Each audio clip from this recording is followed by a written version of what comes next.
too big, man. That's true. He is actually too big. And Snake is too copyrighted. Yeah, that's true. Too big of a legal fee to get him in the game. I'm telling you. But I know one man who would definitely want Snake back in the game, and he is on the left side of your screen right now, that being MVD. MVD, man, played one of the best Snakes I've ever seen in Brawl, man.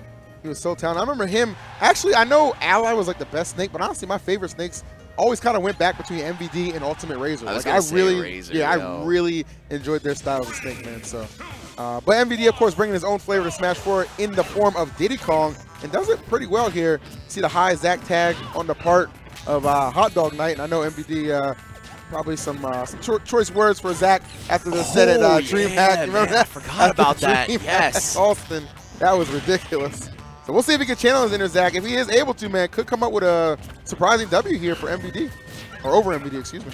Yeah, he definitely has to channel that super patient play if he wants to get inside MVD's head like that. And if he doesn't choose to go with that route, he could also just straight up land the typical Bayonetta stuff.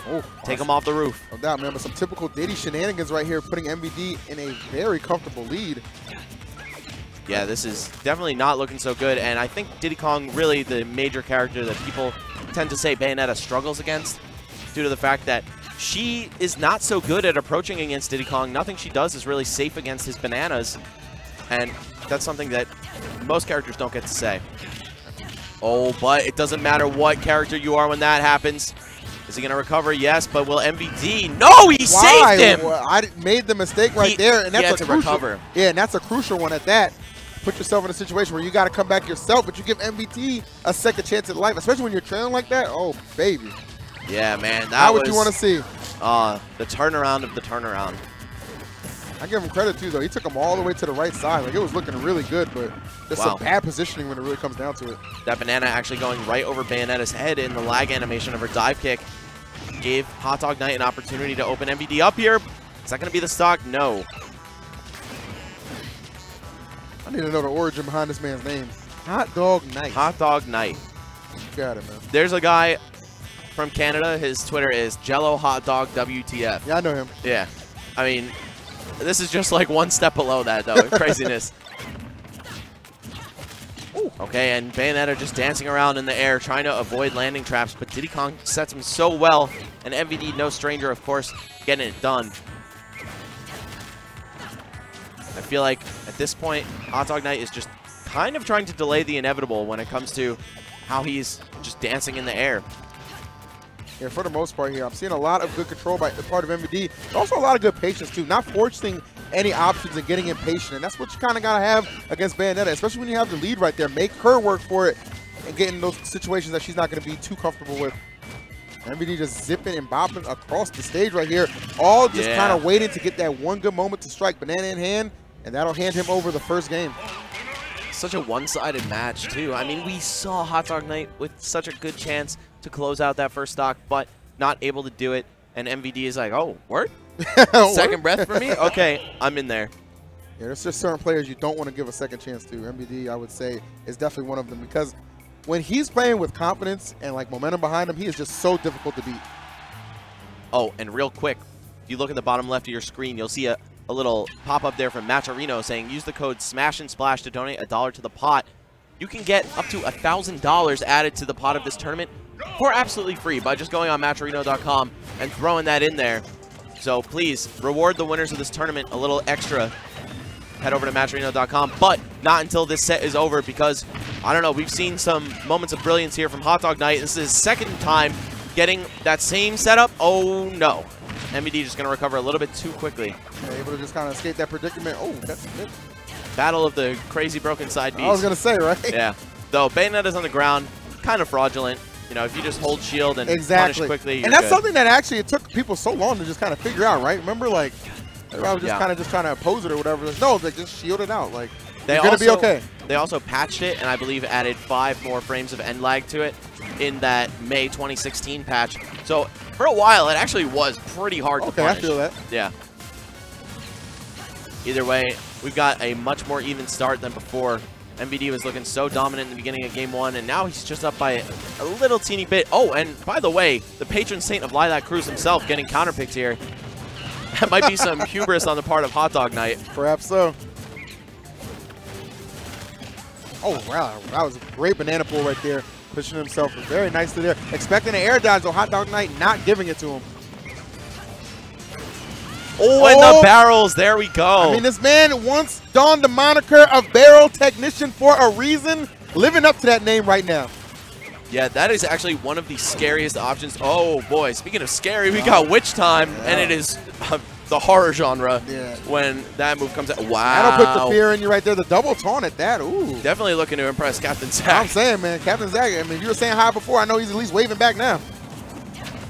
And it is Lilac Cruz where we saw some of that planking action from Captain Zach. Actually, it was really every set the entire stage was on, or every stage the entire set was on.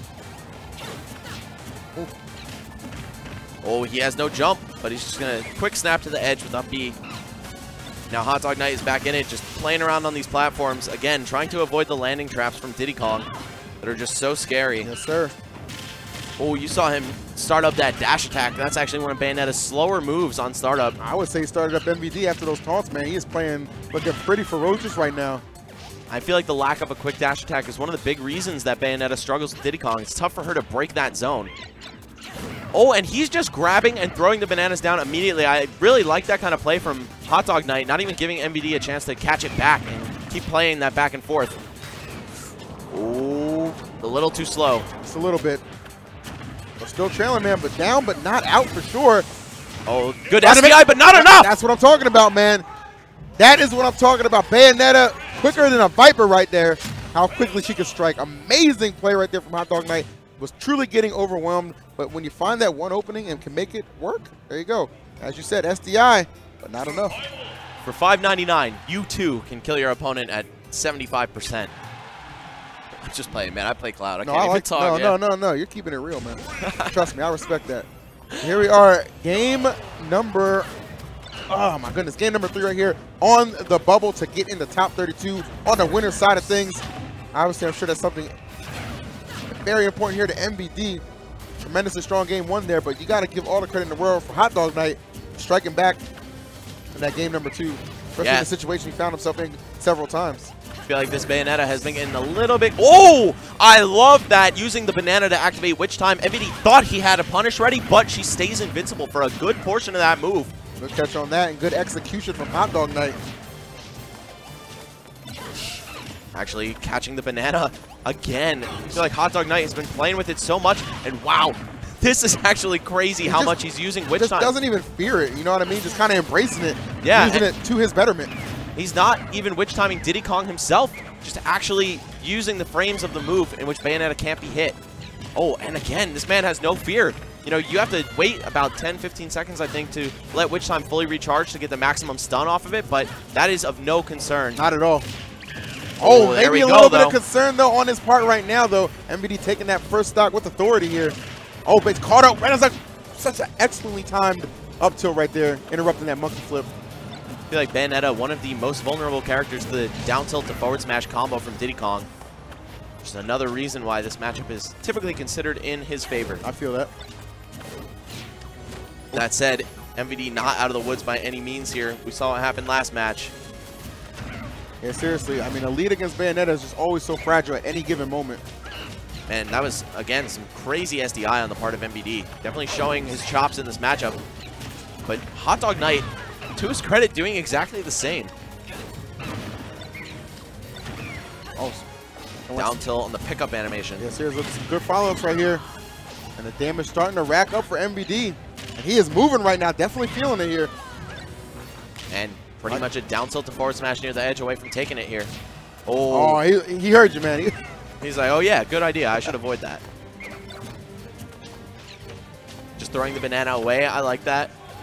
But again, that means MVD is just going to be able to respawn that immediately. Oh wow, just throwing it out there. Yeah, and that's going to be enough, man. Plenty of knockback and a ton of rage behind that move. Man, what a roller coaster of a set, too. Seriously. Especially the way that one started out right there. You're thinking, okay, Hotdogknight is coming through with a lot of momentum on his side. And MVD was just like, is he really, though? We're going to get a quick second glimpse at some of this footage, though. In the first match, this is one of the most tragic moments of the match. Watch how Hotdogknight carries him all the way out with forward airs, up B, he's dead. And his jump was gone in the process. He's dead. He's dead, but No! Hotdogknight knowing that he had to save himself. And he only had to save himself because he put himself in that position for the record. Of course, he could have just easily rolled on stage. It would have been fine. Yep. I don't think he realized that MVD didn't have the distance. And there we go. Closing out the second game. That's all we have for you in the realm of replays. But we're going to be going into another sick win.